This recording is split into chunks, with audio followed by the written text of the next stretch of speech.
कह के गए हैं कि ईंट का जवाब पत्थर से देना चाहिए, वही भारत कर रहा है। एक तरफ जहां पाकिस्तान में चीन के ऊपर बड़ा तगड़ा वाला हमला हुआ, तो वहीं दूसरी तरफ भारत अब अक्साई चीन लेकर रहेगा। इसके अलावा बहुत कुछ, आइए जानते हैं इन खबरों को विस्तार से। ऐसा है कि पाकिस्तान को जूते पड़ने चीन से शुरू हुए हैं और वो रुकने का नाम नहीं ले रहा है, क्योंकि घटनाएं भी रुक नहीं पा रही है। जहां चीनी इंजीनियर 72 हुरों के पास मिलने पहुंच गए हैं, तो अब उसके बाद गुस्साए जिनपिंग ने बुलाया कुरैशी को, कई तरह की चीजें बताई और शादी ब्याह में जिस तरीके से दलाल होते हैं उस तरीके से पाकिस्तान ने तालिबान को आगे करके चीन को खुश करने की कोशिश की। बिल्कुल दलाल वाली भूमिका में है पाकिस्तान इस वक्त। कभी तालिबान की मीटिंग चीन के साथ फिक्स करता है तो कभी रूस के साथ फिक्स करता है। खैर, एक बार तो ये काम आ गया कि चीन को तालिबान से मिलवा दिया।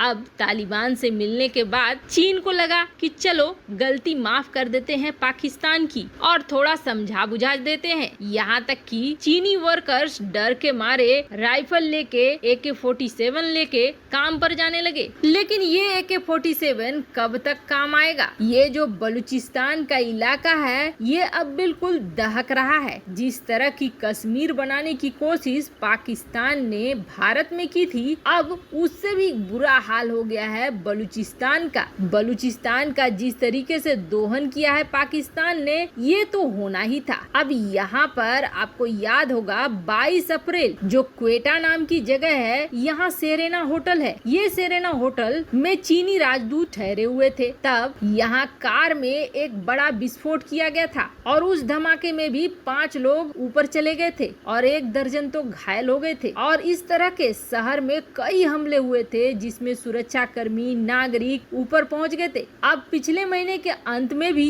इसी तरह का हमला हुआ। अब बात उठती है कि ये सब करा कौन रहा है? तो जाहिर सी बात है इस हमले का शक जा रहा है बलूचिस्तान की लिबरेशन आर्मी पर, जो कि चीन को बिल्कुल पसंद नहीं करता है। चीन के अधिकारियों और कर्मचारियों को बिल्कुल भी पसंद नहीं करता है। ये जो बलूचिस्तान है पाकिस्तान के लिए रणनीतिक रूप से काफी महत्वपूर्ण है। पाक के सबसे बड़े प्रांत में ये शामिल है जिसकी सीमाएं अफगानिस्तान और ईरान से मिलती है। कराची भी इसके आसपास ही है। चीन पाकिस्तान कॉरिडोर का बड़ा हिस्सा इस प्रांत से होकर गुजरता है। ग्वादर बंदरगाह पर भी बलूचों का नियंत्रण था, लेकिन ग्वादर बंदरगाह को छीनकर पाकिस्तान ने चीन को सौंप दिया, जिसके बाद से ये अब आतंक की फैक्ट्री बन रहा है। और अब इसमें क्वेटा में एक बड़ा विस्फोट हुआ है और वो भी फिर सेरेना होटल के पास ही, जिसके बाद ये उम्मीद जताई जा रही है कि चीनी अफसर या चीनी राजदूत को निशाना बनाने की फिर से कोशिश की गई और इस धमाके में अब तक 8 लोग घायल बताए जा रहे हैं। इस बम को मोटरसाइकिल में फिट किया गया था। पूरे इलाके में इमरजेंसी तो लगा ही दी है और पाकिस्तान का कहना है कि ये भय फैलाने के लिए किया जा रहा है, अशांति वाले तत्व कर रहे हैं। लेकिन ये बलूचिस्तान अब बिल्कुल अलग होने के लिए तैयार बैठा है और पाकिस्तान इसे संभाल नहीं पा रहा है। तो वहीं दूसरी तरफ खबरें ये भी आ रही है कि अब इस इलाके में चीन अपनी सेना को उतारेगा ही उतारेगा।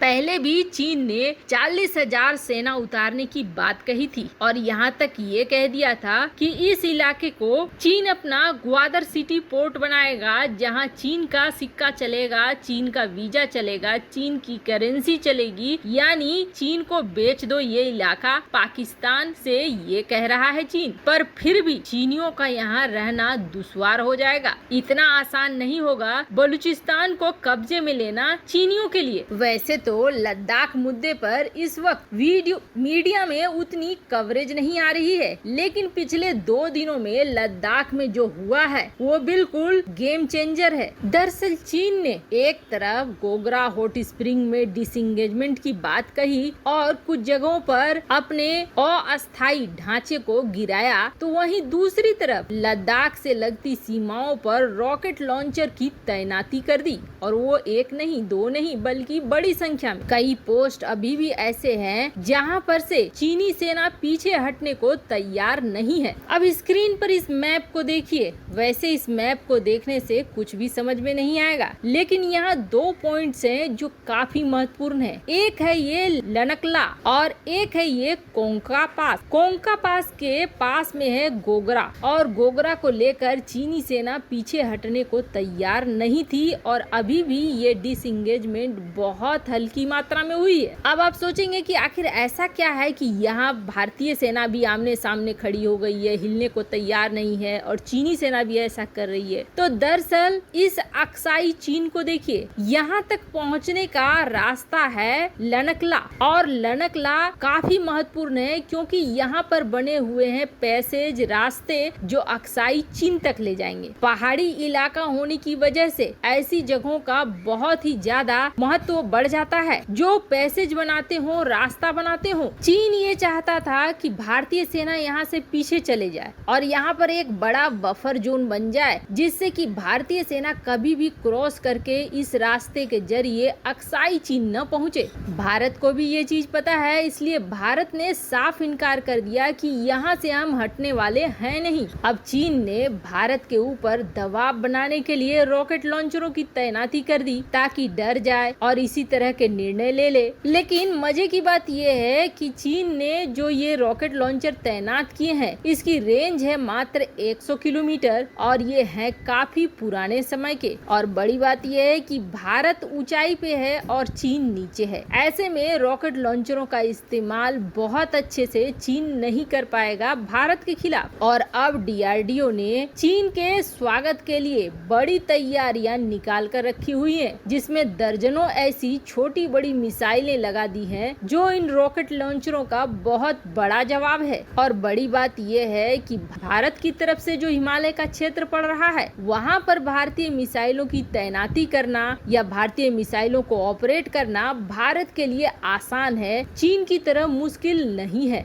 और भारत इस पोस्ट को किसी भी हाल में नहीं जाने देना चाहता है क्योंकि आने वाले समय में अक्साई चीन जाने का ये एकमात्र रास्ता है। और यही वजह है कि अब भारत ने दबाव बनाने के लिए अपने 4 युद्धपोतों की तैनाती दक्षिण चीन सागर में 2 महीने के लिए करने का ऐलान कर दिया है, जिसका मतलब ये हुआ कि 2 महीने तक भारत की नौसेना अब चीन को दबाव की रणनीति में रखेगी क्योंकि जापान भी पहले से एग्रेसिव है चीन के ऊपर और अमेरिका भी, साथ ही साथ ब्रिटेन और जर्मनी ने भी अपने युद्धपोतों को दक्षिण चीन सागर में भेज दिया है। तो 2 तरफ से भारत अब दबाव बना रहा है चीन के ऊपर, जिसके बाद ये कहा जा रहा है कि इस बार लड़ाई अगर होती है तो चीन के हाथों से अक्साई चीन जरूर जाएगा क्योंकि भारत की रणनीति कुछ इसी दिशा में काम कर रही है जो आगे चलकर अक्साई चीन पर भारत का कब्जा करवाए। भारत चीन की धमकियों से भी नहीं डर रहा है और न ही उसके